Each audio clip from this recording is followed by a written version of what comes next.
Before we get started, I want to preface this video by saying that there are quite a few things about the map plugin that I do not cover, as well as features of creating a map in general. Like, for example, how do I get these textures for the boost panels to be animated? Or how do I get trees to shake when I bump into them? Or how do I program these rocks to fall down a slope? Things like that are quite difficult and require a lot of manual work through a lot of coding, so I won't be covering those. But this video will still be quite useful for you, and will cover through all of the basics of using the plugin. Hello and welcome to a tutorial on how to use the RoKarts map plugin. To begin, let's open up the plugin. So this is our start page. Our first task is going to be importing the base map. The base map is basically the base terrain, so your roads, your hills, your cliffs, all of that. So we're going to select base map import and click start. I'll come back to this transferring, but for now let's move to the next. So the first thing we need to do is import the visual meshes, which is what you see on your screen. And the difference between this and collision meshes is collision meshes are what is used by the game to determine what you collide with. So some things you may want to collide with and others you may not want to collide with. So that's why there is a distinction there. So to begin, once we're on this page, what we want to do is insert the meshes into workspace, and those will be picked up by the plugin. So let's, you want to click on Asset Manager, and then you're going to click on Bulk Import, and navigate to where your visual meshes are stored. And we want to keep this format standardized, so I already have a folder for my map, which is Frigid Pass, and as you see, I have a map for base map, and then two folders, one of them is visual. And we're just going to select all of these meshes and click open. Now, make sure that you always uncheck all of these options. We don't want any of them because they will mess up the mesh.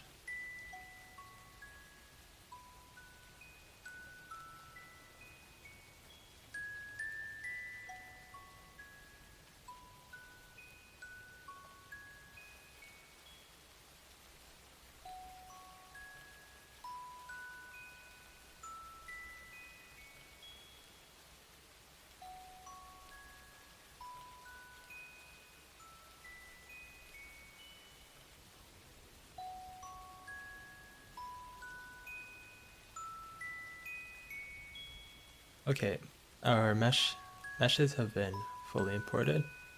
Now we're going to select all of these and click Insert with Location.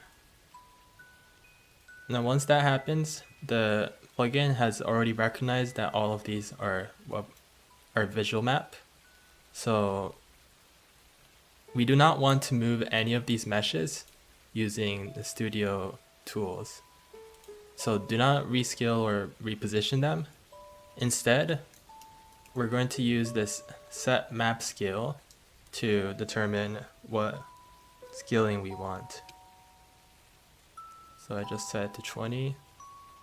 Actually for this map, we want 30, but yeah. Actually for the sake of demonstration, I'm gonna go higher, like 40. Okay. Seems like some of our textures didn't get imported correctly because Roblox is stupid and they auto-moderated the texture. But since this is just a demonstration, I'll ignore that. Okay, and you also have a scale reference that you can toggle. This is very useful for getting a sense of how large something should be. And you can even move it closer and further to your camera if you wanted to.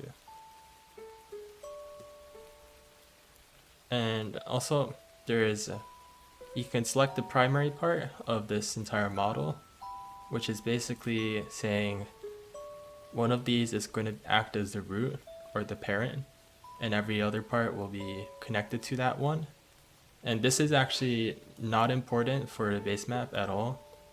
You can set it, you don't have to set it. If you don't set it, it just automatically picks one. This is more useful for props and animation, but we're not going to cover that right now. Okay, now we click next, and we get to the import obj collision files scene or page. So we're going to click import obj file, and it's going to ask us to provide us the file. So I'm going to navigate to my base map folder, and this time go to collisions, and we're going to go through each of these meshes one by one. Make sure these are all obj meshes, which they should be. And you just click this. Oh, and also notice that I've labeled all of these mesh files, very specifically. So the first part of the name is always the face type.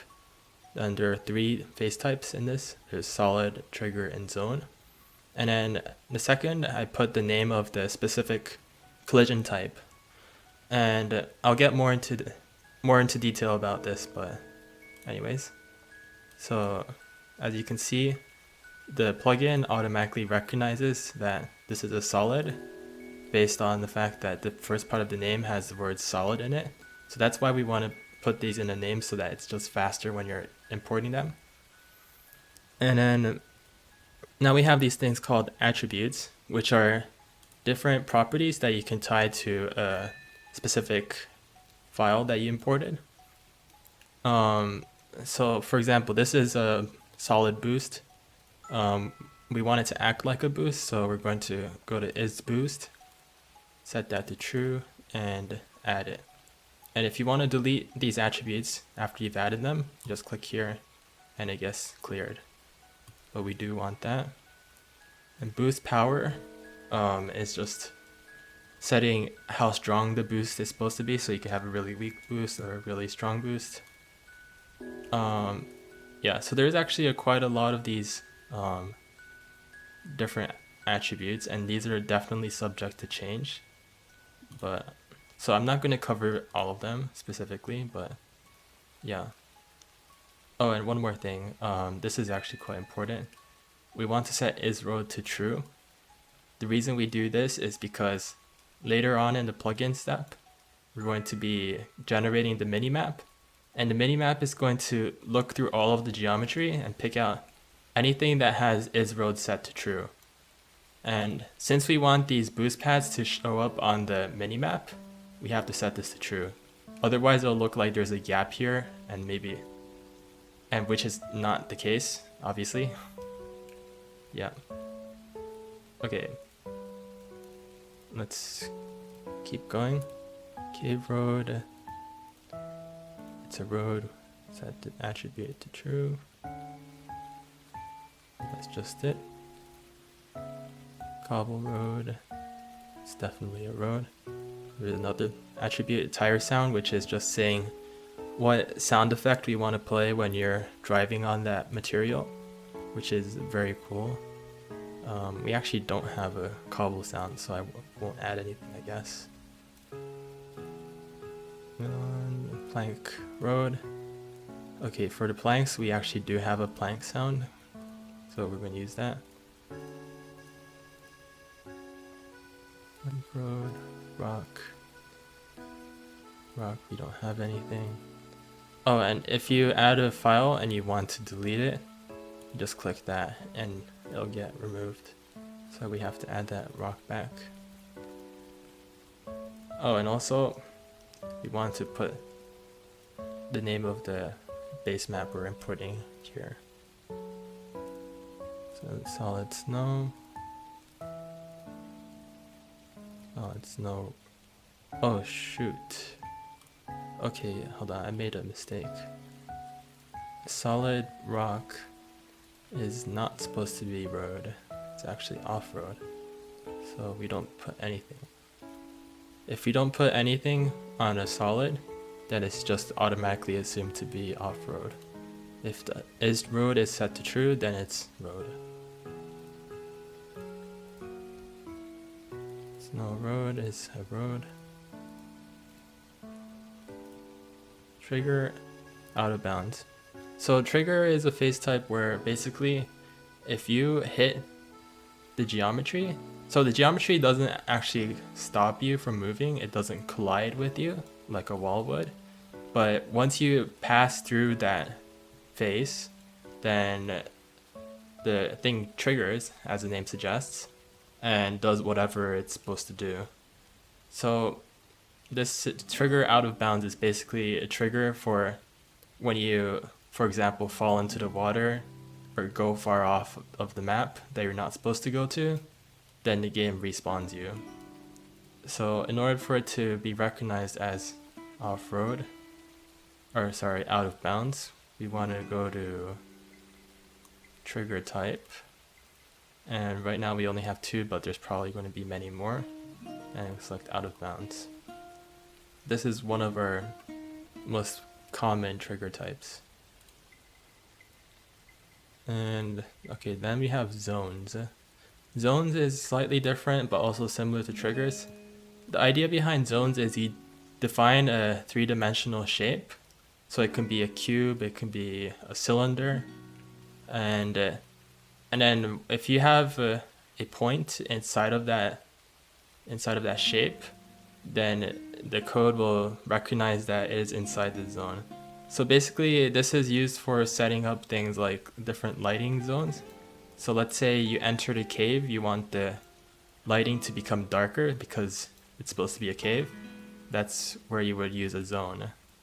Or if you wanted to make a blizzard happen in a specific part of the map, then you would construct a box around wherever the blizzard is and set it up as a zone and mark it up so the game knows to make the blizzard happen on your screen. So this is our zone. We want to set the zone type. Oh, and actually for this one, we don't have the zone type programmed in. Instead, we're going to use type override and just type in what this is supposed to be. So this is supposed to be cave, and one more. Okay, I called it vlog, but this is supposed to be blizzard. And when you're setting up the map, you can write a bunch of custom code that runs for each map. And for this map, I have code that checks to see if you're in the blizzard zone, and if you are, then you have the blizzard effect. So there's some custom coding that you would have to do to unlock full functionality. Yeah, that. Okay, now we're done with all of these, so we're going to click process. And you can see here in the output, it's doing its work. It shouldn't take too long to process, especially if you have a modern computer, but you can just leave it running for a little bit while it's doing its thing. So we should be done. Yep. Okay, so now let's take a quick look at the folder structure. So the plugin automatically created a bunch of folders. Do not delete any of these, and we'll go into specifics about each one later. Let's just quickly look through the base map folder. So this is our base map. We have a model, which is all of these meshes. And at this stage, you can now move this around safely. You can even rotate it, and everything would be perfectly fine. But as long as you don't move stuff while you're importing it, you're good to go. And one more thing I'll quickly show is all of these modules is containing all of the geometry data that was imported and processed. So don't tamper with this stuff, but just thought I would show. And also you can see all of our face types and attributes here, and you could even edit this here if you wanted to, but you would have to be careful not to make typos. Okay, and one more thing, there is a config file. Don't mess with this either, but it's just useful to know it exists. Okay, before we move on to map configuration, I want to do a quick detour and show an important tool that you're going to want to set up. So, in the base map importing process, you saw that I had all of my collision files and visual files, the exported meshes, neatly packed into two different folders, and I could just grab each of those quickly and import them. And there's actually a tool that I created that does all of that for you. So we're going to be using Blender, obviously. The version of Blender has to be 2.8 or greater. And so before I get into that, you're going to want to notice that I have this Blender file. And in fact, all of the Blender files that we'll be using should be organized into this specific fashion. So we have these scene collections, two of them. One of them is called collision, and you want to spell it exactly like this with the capital C, and the other is visual. So we've basically divided up this entire map into its visual and collision meshes, and you can toggle each one if you're working on the collisions or the visuals. And moreover, you can see that every single one of these meshes is very neatly labeled with what it's supposed to be. So on the visual side, this is just so that you know that, okay, I have this mesh and that mesh, and you know exactly what each of these meshes is supposed to be. In case you have to re-import one of the meshes, you can identify quickly which one needs to be re-imported. It's just good practice. But on the collision side, this is more important. You want to be following the naming scheme that I have mentioned earlier. So the first part of the name should be the face type. Remember, it's solid, trigger, and zone. And the second part should be just the name of what this geometry is supposed to represent. So you want to have different meshes, separate meshes, for items that may have different attributes or different face types. So for example, this part of the road and this part of the road, they are both roads, but this road may be cobblestone road, so you may want to have a tire sound of cobblestone attached to its attribute, and this part may be slightly slipperier snow, so you might want to have a traction set to its attribute. So that is why we have these two different meshes, even though they are both roads. If we didn't care about that distinction, we could just combine both of them, obviously. But since we do, we have them separate. Okay, now onto the tool that I just mentioned. What you want to do is go to File, Export, and you're going to add a Blender plugin called, which is the RoKarts exporter. And when you click on this, it prompts you to select a folder. So for this one, I already have the base map folder, so I could click this and click export, and it would see that the collision and visual folders already exist, so just fill in the data into there and overwrite it. Or we could create a new folder and call it test base map.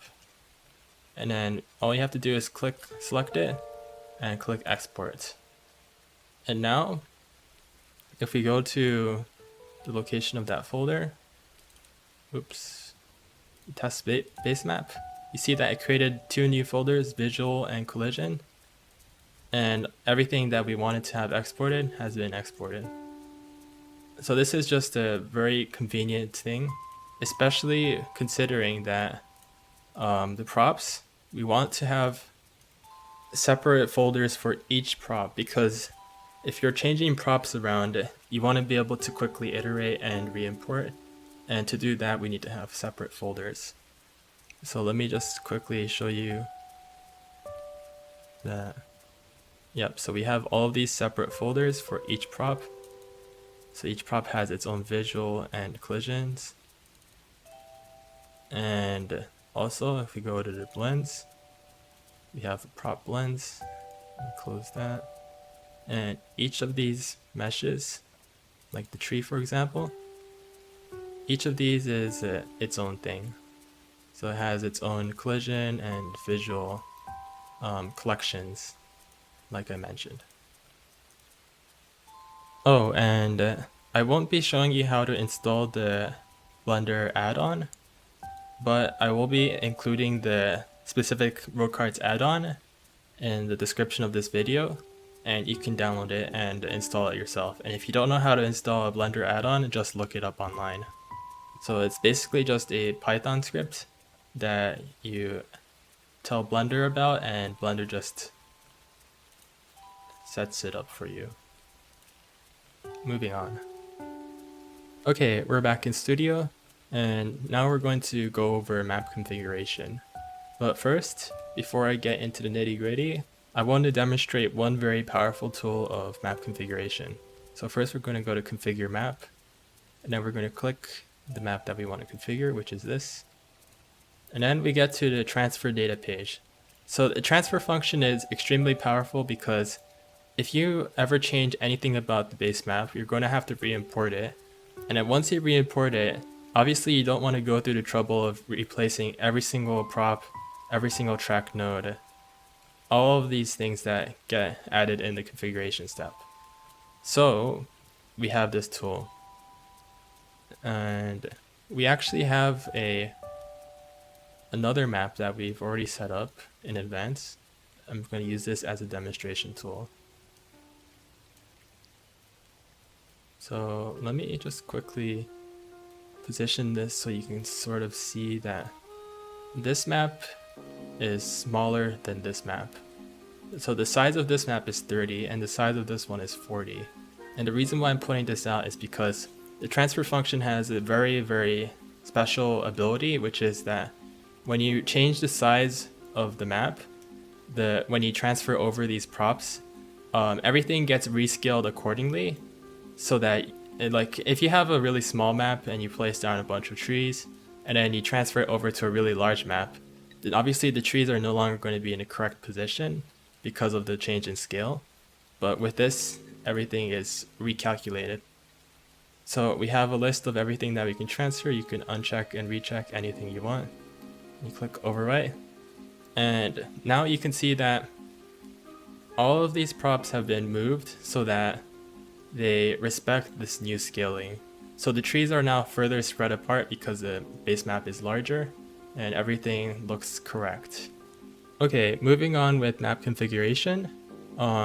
Just to know, I've switched the map over to the one that's already been pre-configured so that it's much faster for me to demonstrate things. So we're going to go back to configure map, click our map, and then the first step in map configuration is placing the props. So inside of our root folder, you have a bunch of subfolders, and one of these is the props folder. And these are all of the reference props, so the actual file data, which contains stuff like the geometry. And this you don't want to mess with. And then we have place props, which is the props that have been placed over, so they're kind of like copies, and they don't contain the data themselves, but a reference, an ID number that tells the game, okay, this barrel right here is supposed to read the data from this reference barrel over here. You can see that they have the same ID. And then the plugin automatically recognizes all of the props in this prop folder, and you can just select any one that you like and then begin placing. So click here. Maybe we want to start placing some barrels for whatever reason. And you can see that it snaps to the ground of the base map. Very convenient. And then we can also move these props around using studio tools. You can even rotate them just fine. And then once you start using the studio tools, something happens where the plugin loses control over your inputs. So you have to retoggle this placement cursor to begin using the plugin again. And also during this step you can undo just fine. You can also delete, but yeah. Okay, so going back, there is one more thing that you could do during this place props stage, which is also quite important, which is replacing props. So earlier we imported a tree that was larger and crooked, and I said it would be for demonstrating something. And so now we're going to demonstrate with it.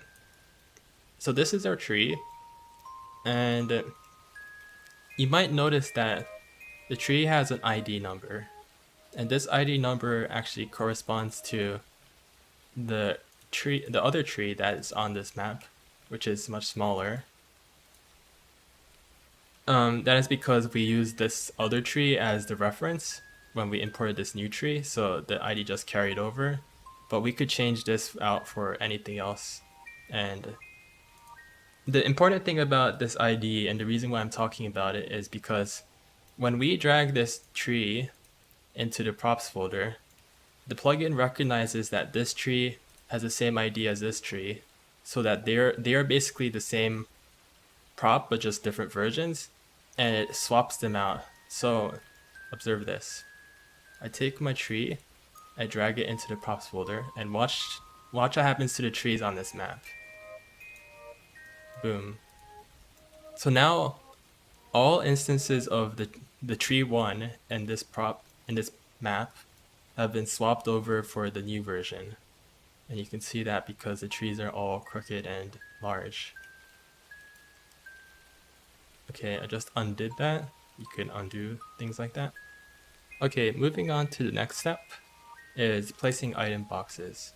So we're once again using the placement cursor, and when the single mode is disabled, what happens is when you click once, you define the center of a row of boxes.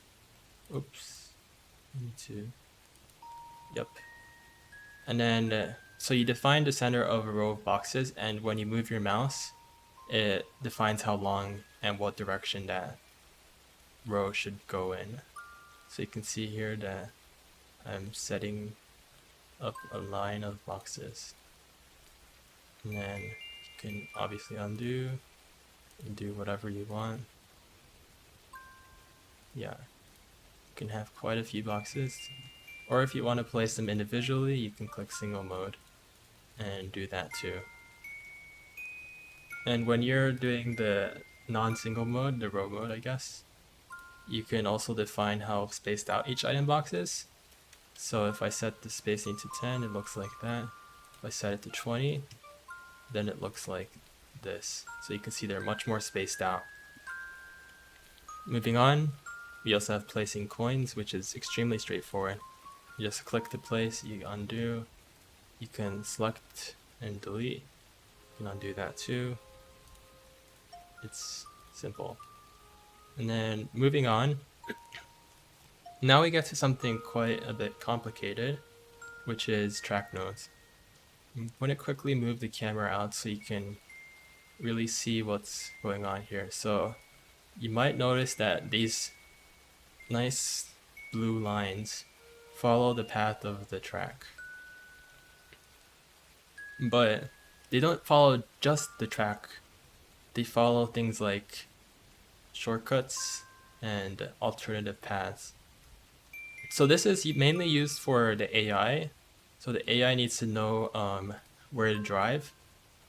And sometimes you want to mark out a shortcut or alternative path so that the AI knows about it and can take it. This is also used for things like the automatic homing items, or for determining what place you are in a race based on how many track nodes you've crossed and how many more you have to go. And so when we click on one of these track nodes, it shows the information about it. And over here it says next nodes. This is basically a panel showing you what node it points to. So this node 1 points to node 2, and this is node 2 over here. If we click on this, we can delete that connection, and if we want to, we can click add node, and it starts listening, and if we click on something else, it will connect to that. And you can have multiple connections too. So if I click on this one, for example, you see I'm already connected to node 20, but if I want to, I can also connect to node 15, node 6. You can just delete those as well. Now, when you click on these nodes, there's also other things you can edit about them. So one of them is the width, which is basically telling the AI how wide the track is at this point. So if you have a really tight path, like over here is quite tight, so you can see that the circle around the node is quite small. That's just telling the AI that the track is very narrow here, so they must follow the line very closely. Whereas on these parts, the track is wider, so the AI has a lot more room to maneuver. So if we click on one of these nodes, you can change the track width like that.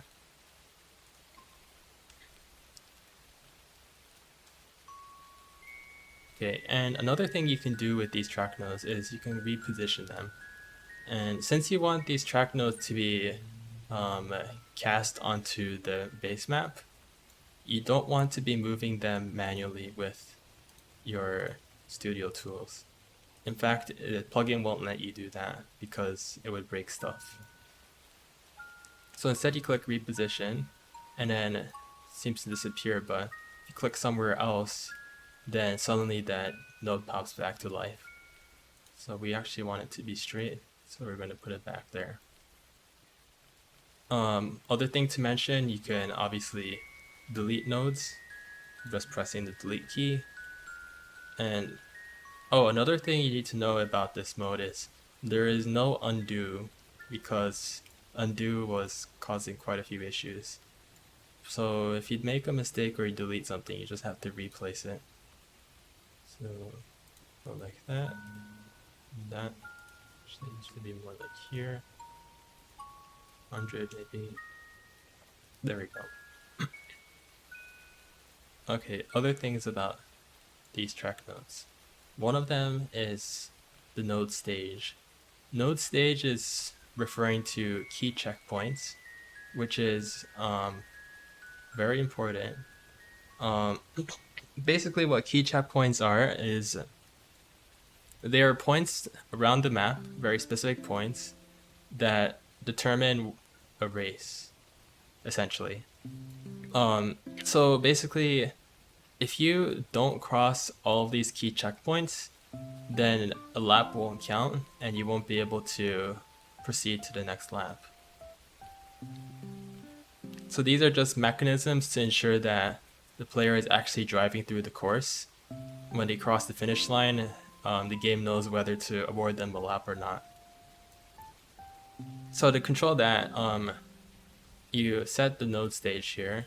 Default is -1, which means there is no key checkpoint there. 0 refers to checkpoint 0. 1 refers to checkpoint 1. 2 refers to checkpoint 2. And any other value will just not do anything.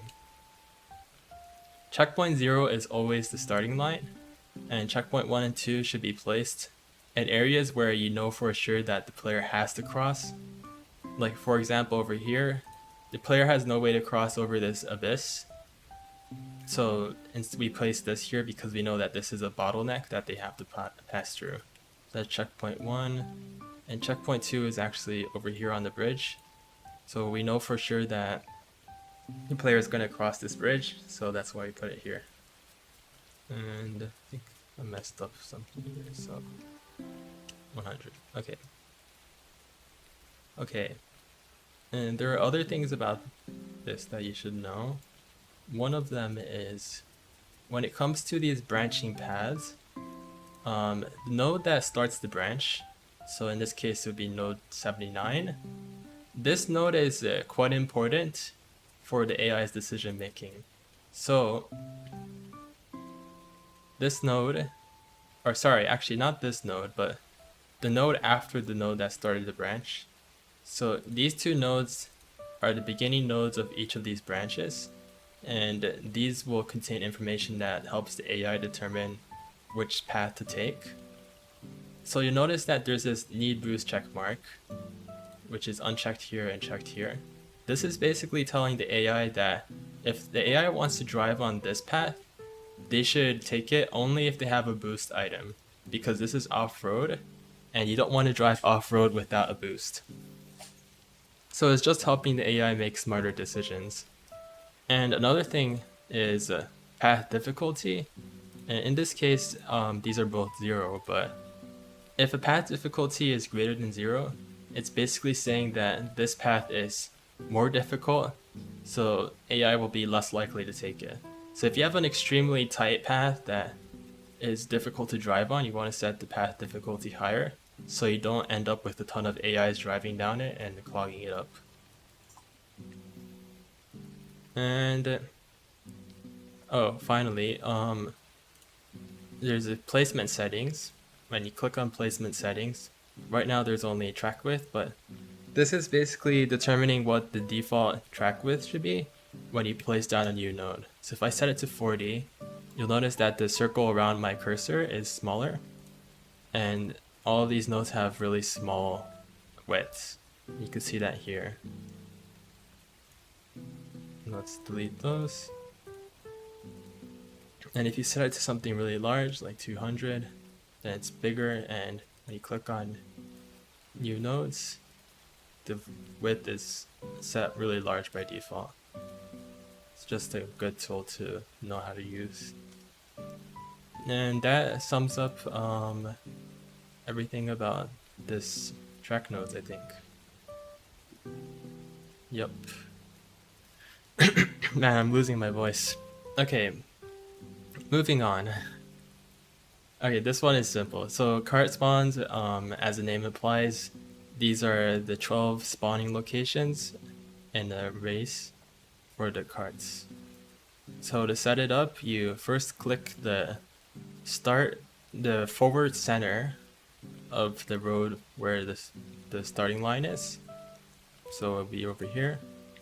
And then you click again to determine where the backwards direction should be, basically, and then you just click and boom. Now we have our things set up. Moving on. Okay, lighting zones. This one is interesting. So, as I mentioned earlier when we were talking about the zone face type, oftentimes in the track you want to have different lighting presets that apply for different areas. So this is basically the way of saving and loading lighting data to a track. So at first I'm going to click on the main lighting zone and I'm going to load it. So you see that I had an atmosphere in this, so it loaded it up. And then if I wanted to test out the lighting for this cave, then I click here and load that. You can see it's much darker.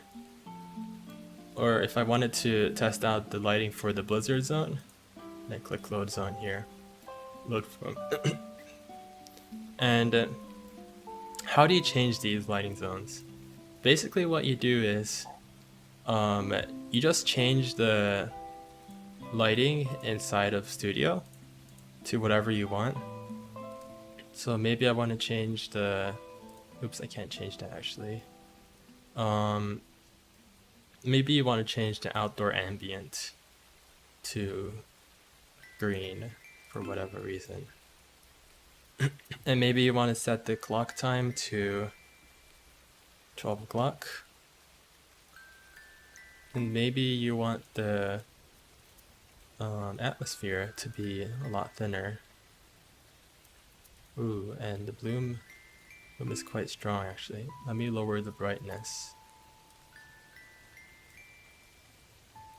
That's not really helping. Let me lower the bloom itself.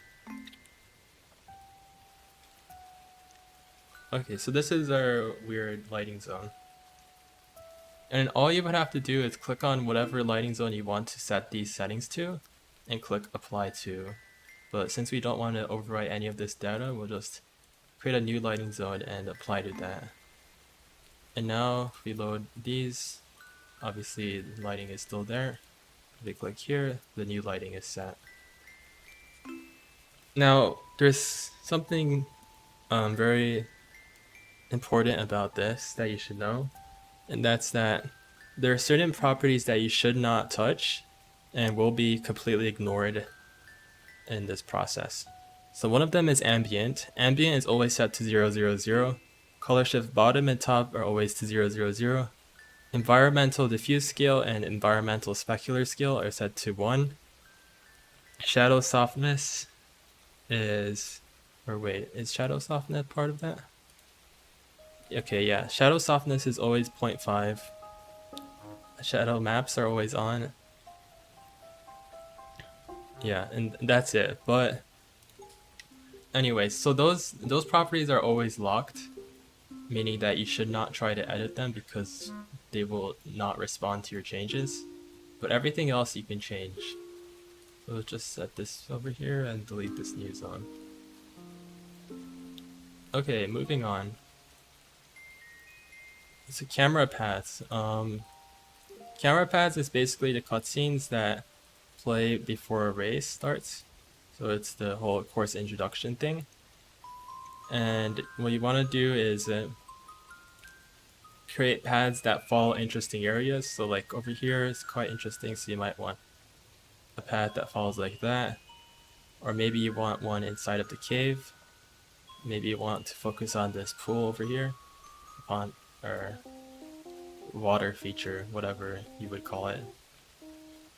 So yeah, so what you might do is you'll create a new camera path, and you find a position in the world that you like, position your camera, and then you click this plus button.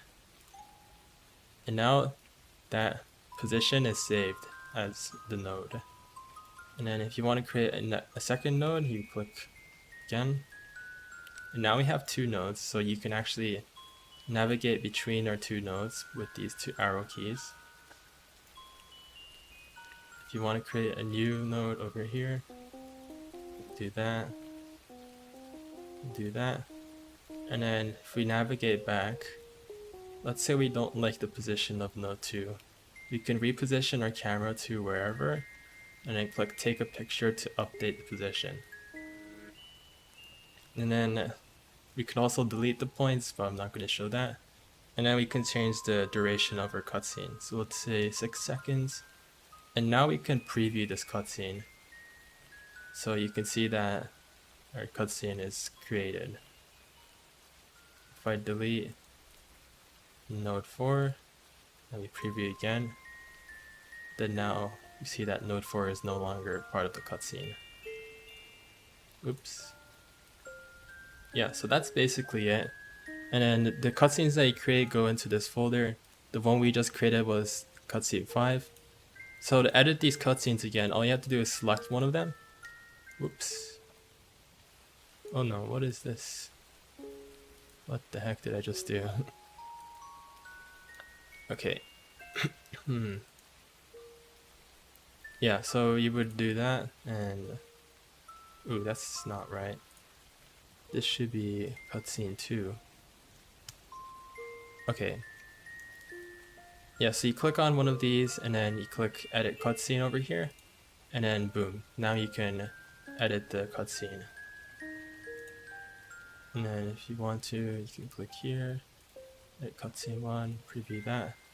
So as you can see, all these cutscenes are there, and we don't want 5 actually, so we're just going to delete that. And that's all you need to know about creating camera paths. And then next, oh, we're done with map configuration. Okay, finally we're going to go over creating the mini maps. So this is a separate process from configuring the map. So we click Minimap process and click start. We select the map that we want to use. And okay, so the first thing that we need to do when setting up the minimap is defining the bounds of the map. So there are actually 2 different types of minimaps. One of them is called the overview minimap, which is showing just the map, just the road that you can drive on.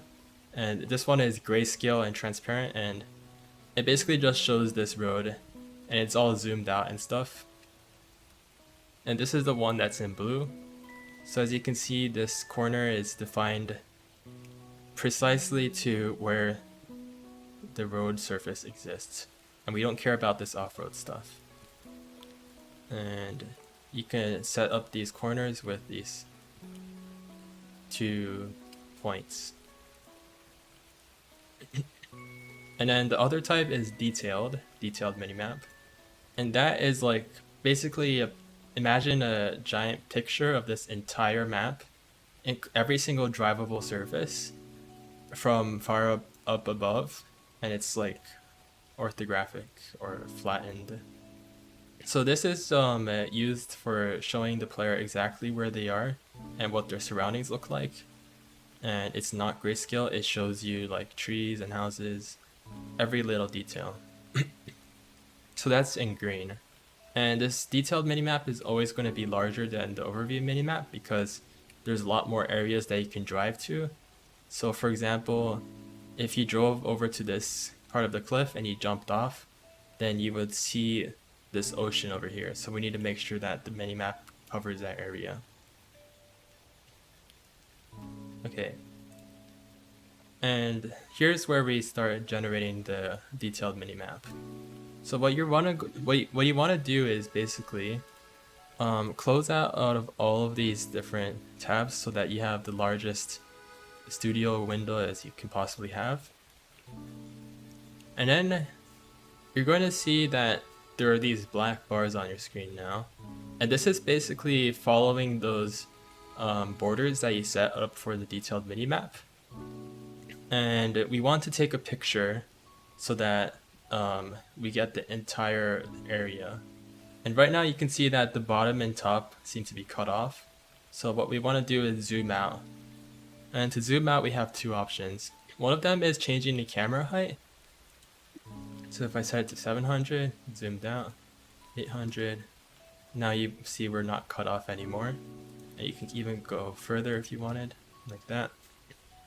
But we actually don't want to do that because if you look closely, right now there are no shadows being drawn on the scene. But if we change it to 600, then you can see that there are these faint shadows. So right around 600 is where the shadows stop rendering, so we want to stick to 600 so that we get those nice shadows.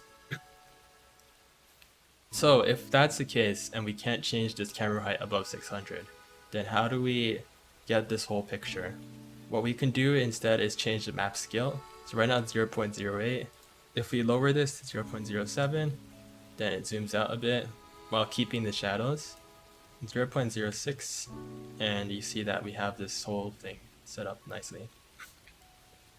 And actually, because our lighting has quite a bit of fog to it, the image is not as clear as I would like. So I'm just going to quickly go into lighting, atmosphere, and reduce the atmospheric density so we get a nice clear picture. And then what we would do here is take a screenshot of this entire thing and crop it so that we get the exact image that we want. And since we want the player to be able to see their surroundings, for any area that has overhangs, like this cave right here inside of the mountain, you want to basically take multiple images and composite them so that you can see the inside of the cave, like sort of like an X-ray image kind of.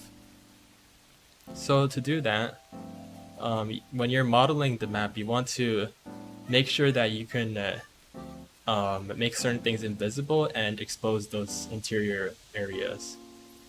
So here I have already done that.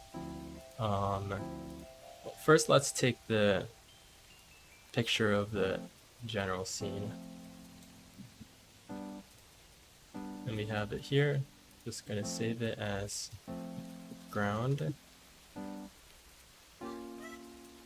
And then we're going to take our rock, make that transparent, and snow, make that transparent. So now you can see the cave exposed. And it seems that some of our things haven't scaled quite correctly, because this map is actually scaled down way smaller than what it was originally. So we have these light shafts here, but they didn't scale. So this will do manually. So it seems that our attachments are off of the screen now, so we can't really drag them that much. And so you have to kind of hunt for them blind, which is kind of bad design, but yeah, it is what it is. We don't actually want that one. We want this one, I think. Right? I don't know. Okay, so we take this other one, move it up. Oh, okay, I see. Move it up. Take the light, move it up. And then change the width. Maybe instead of 30, we want 3 and 4. And same thing over here. 4 and 5. Let's just scale them down a time. Actually, that looks kind of large, so 3 and 4 instead. And 2 and 3. Yeah, that works. So we scale down this thing. Now we're going to take our picture.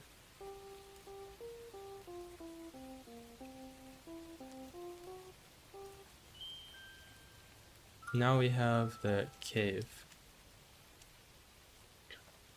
And now we have to go into an image editor. I use one called pixlr.com, Pixlr E. And then I just pick my ground image. And the first thing I want to do is crop it so that I have exactly the image that I want without any of that border. So just line it up. I think that. And I think that might be it. Let me zoom in so I can be sure. Okay, that was not it. There and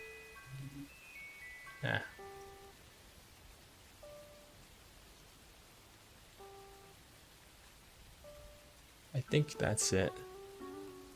And then for over here, same thing. Where did it go?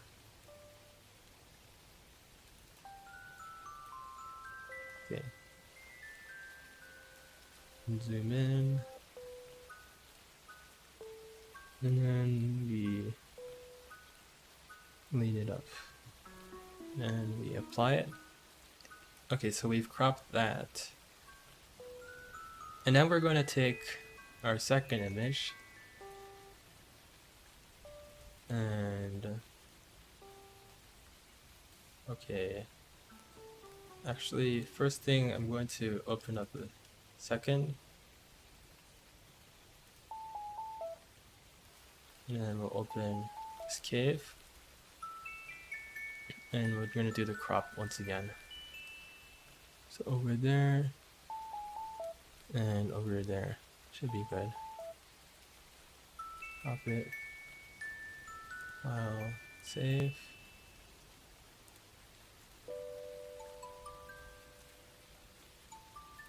Oh wait, actually I forgot. I should since this is supposed to be interior, I should probably darken this scene a bit. So I'm going to go into adjust, change the brightness, darken it quite a bit. Maybe that will do. Okay, now we can save.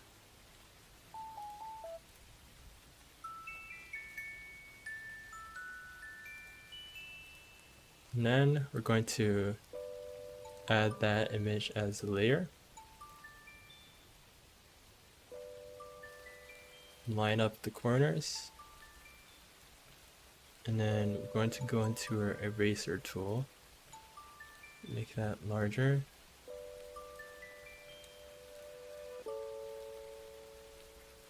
Oops, wrong layer. Okay, we're gonna erase over here. And then you can see it's slowly exposing the outdoors terrain. I'm gonna do it carefully, nice and slow. Okay, then I'm gonna lower my brush size, like that. Zoom in, and then we'll trace this area more specifically.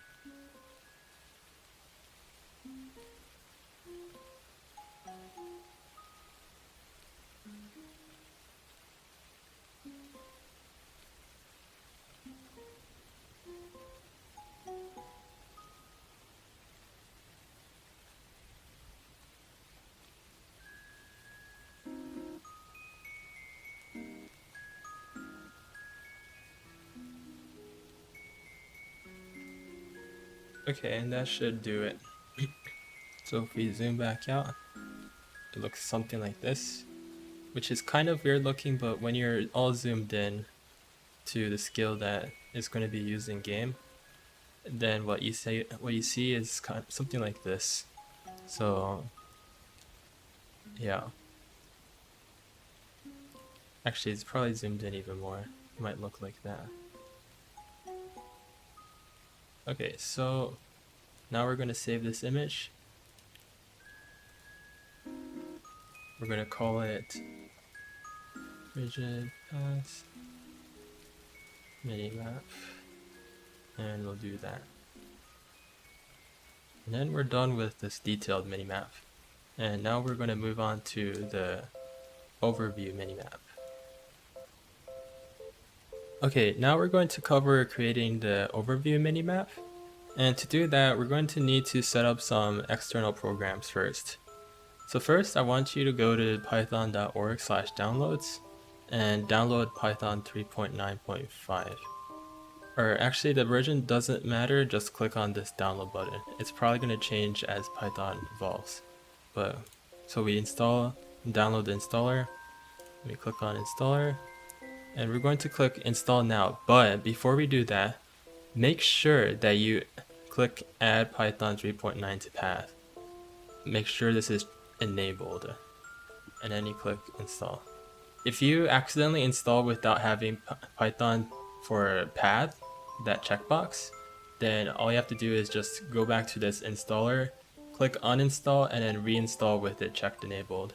Because if that thing is not enabled, then this will not work.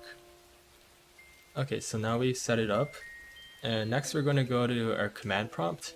And if you're on Mac, then use terminal, but this will work on either platform. So we're going to type in pip install pillow.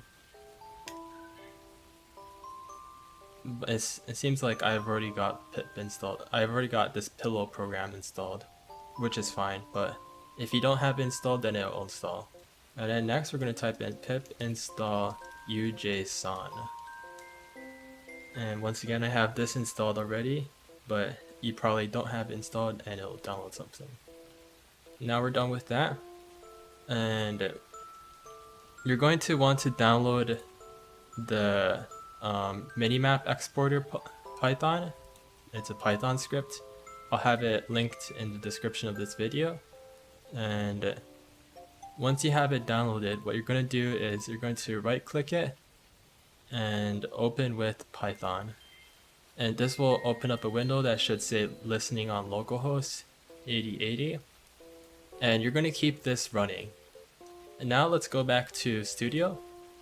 And so we're on the overview minimap page. And all you have to do is click begin generation. But if this is your first time generating the minimap, you're going to get a prompt that asks for permission to do something with HTTP, and just click yes for that, or allow. In fact, if you get any kind of prompts at all, asking for any kind of permission with this plugin, always click allow, because if you click deny, then the plugin will not work. So we're going to click begin generation, and it'll just begin generating. Oh, and by the way, if you, for whatever reason, accidentally click deny on any of the permissions, what you can do is go to manage plugins, find the RoKarts map editor plugin, click here, and then just enable these permissions, and then restart the plugin and it should work. So this part takes quite a while, so I'm just going to speed this up. But before I do, you can see that it is actually communicating to our Python script, which is great.